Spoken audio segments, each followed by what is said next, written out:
سلام. امروز با هم دیگه میخوام یکی از مهمترین عملگرهای پنوماتیک رو با هم بررسی کنیم. یعنی چی؟ جک ها یا همون سیلند ها. تو ویدیو قبل درباره پنوماتیک و شیرهای برقی صحبت کردیم. من محمد فتح‌اللهی ام و اینجا پنوتکنو هستش. جک های پنوماتیکی که عملگرهای خطی هستن و با فشار هوای فشرده میتونیم حرکت رفت و برگشت شفت جکمون رو شاهد باشیم. تست جکمون هم که یه جک SMC هستش که به صورت خیلی سریع، دقیق و نرم انجام میشه.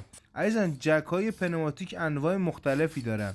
جک های 4 میل، DNC، قلمی، کامپکت. این جک بعدی که مشاهده میکنید گریپر 2 نظام هستش، جک چرخشیه، جک دورانیه، جک رادلس، جک 2 شفته، جک 3 شفت SMCه. اینم جک کتابی هستش. عزیزان، این جک راهنما داره. تو آینده حتما من جک های پنوماتیک رو دونه دونه تست میکنم و میگم کجاها کاربرد داره. هر کدوم از این جک ها مزایای خودشو داره. من محمد فتح‌اللهی ام و اینجا پنوتکنو هستش.